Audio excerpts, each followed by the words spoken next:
नमस्कार। ईडी के खिलाफ रांची पुलिस की कार्रवाई पर झारखंड हाईकोर्ट ने रोक लगा दी है। इस खबर पर हमारे साथ दीपक हैं जो पूरी जानकारी आपको देंगे।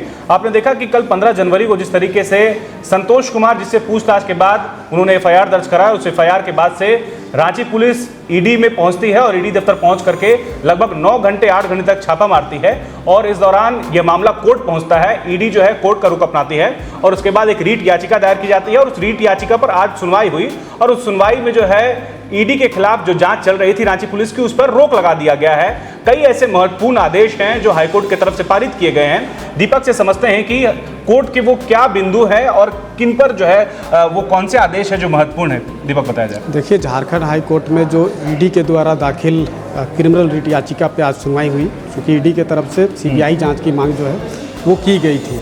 क्रिमिनल रिट याचिका पे जब सुनवाई हुई तो सुनवाई के दरमियान सबसे बड़ा और अहम जो आदेश हुआ है कि जो रांची पुलिस जांच कर रही थी ईडी के खिलाफ, उस जांच को रोक लगा दिया है। यानी कि जब तक कोर्ट का अगला कोई आदेश नहीं आ जाता है तब तक रांची पुलिस ईडी पर जो जांच है वो नहीं कर सकती है।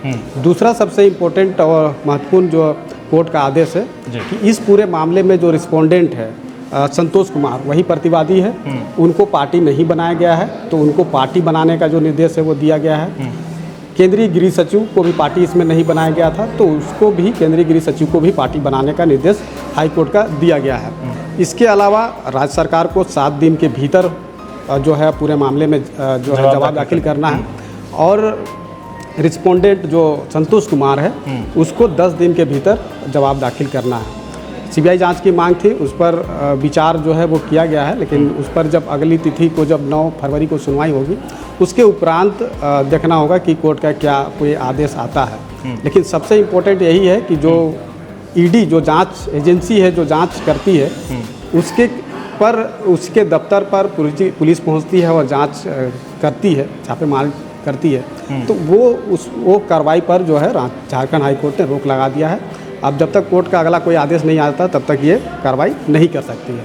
लेकिन सबसे इम्पोर्टेंट है कि जो झारखंड रांची पुलिस और ईडी आमने सामने आखिर कैसे आ गए, दोनों में तकरार कैसे बढ़ा, तो इसका मूल जो जड़ है वो संतोष कुमार है।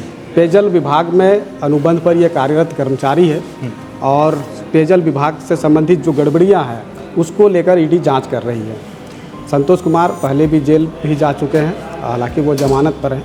तो ईडी जो जांच कर रही है पेयजल विभाग में गड़बड़ी को लेकर, इसको लेकर ईडी के द्वारा संतोष कुमार को समन किया गया था। 12 जनवरी को वो ईडी के समक्ष उपस्थित हुए थे, पूछताछ जो है वो की गई। पूछताछ के बाद जो आरोप संतोष कुमार के द्वारा लगाया जा रहा है कि पूछताछ के क्रम में उनके साथ मारपीट की गई है। मारपीट की गई है जिससे वो गंभीर रूप से घायल हुए हैं।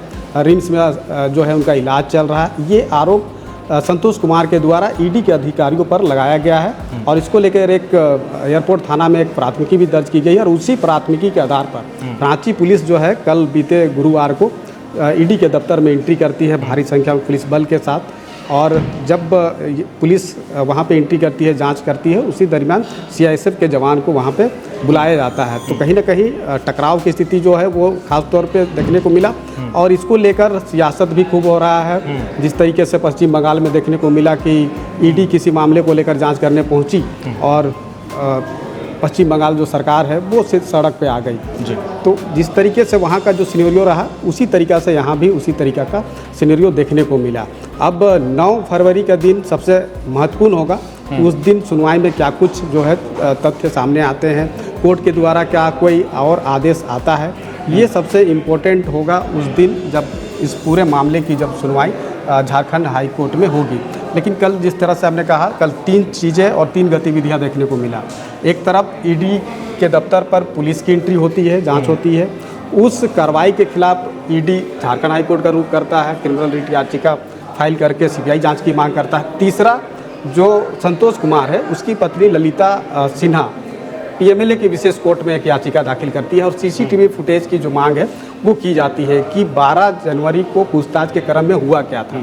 तो वो फुटेज जो है पीएमएलए की विशेष कोर्ट ने आदेश किया है ईडी को कि वो फुटेज जो है कोर्ट में जमा की जाए, तो उसे संग्रह करके और ईडी को जवाब भी दाखिल करने को कहा है। उस पर पीएमएलए की विशेष कोर्ट में 20 जनवरी को सुनवाई होगी।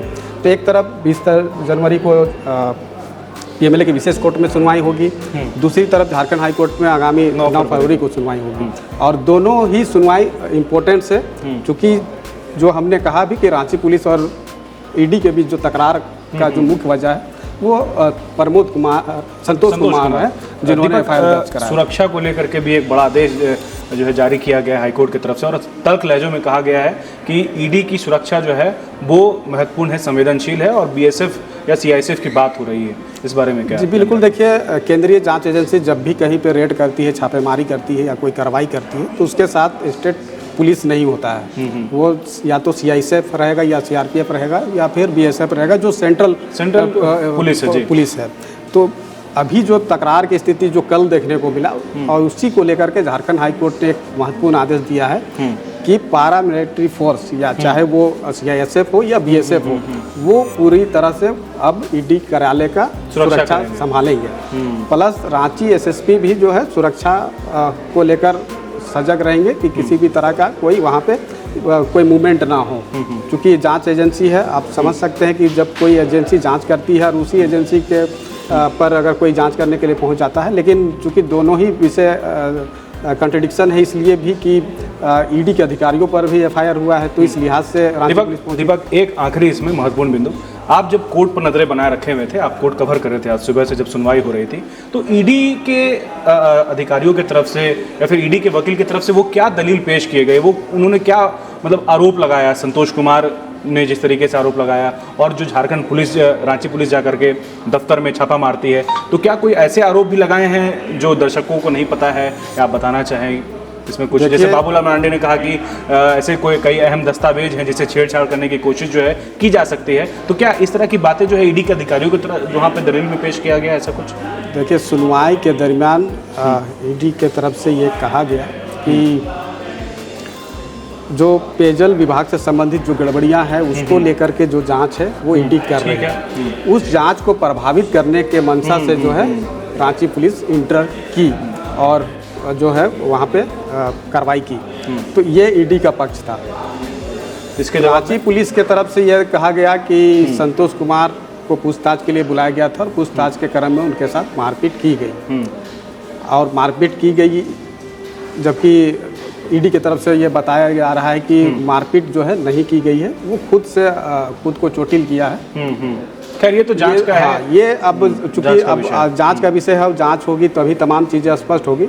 लेकिन सबसे इम्पोर्टेंट यही है, जो 2-3 चीज़ें हैं। पहला तो जो रांची पुलिस जांच कर रही थी उस पर रोक लगा दी गई है। प्रतिवादी बनाने को बोला गया है संतोष कुमार और केंद्रीय गृह सचिव को, ये दोनों को प्रतिवादी बनाया गया है। और बीएसएफ चाहे सीएसएफ जो है वो अब ईडी की सुरक्षा की जांच संभालेंगे। बिल्कुल दीपक, बहुत शुक्रिया आपका जानकारी के लिए। तो 9 फरवरी और 20 जनवरी ये वो तारीख है जब सुनवाई होगी, एक तरफ हाईकोर्ट में और दूसरी तरफ पीएमएलए कोर्ट में। और इस सुनवाई के बाद जो दलीलें पेश की जाएंगी और जो साक्ष्य जो है दोनों तरफ से पेश किए जाएंगे, उसके आधार पर ये फैसला किया जाएगा कि कौन दोषी है, जो आरोप लगाया जा रहा है वो कितना सही है, या ईडी जो कह रही है वो कितना सही है। तो इंतजार कीजिएगा 9 फरवरी और 20 जनवरी का, उस वक्त भी हम आपको वो खबरें तमाम आप तक पहुंचाएंगे। अपने सहयोगी आयुष के साथ न्यूज़ 11 के लिए अल्ताफ सिद्दीकी, रांची।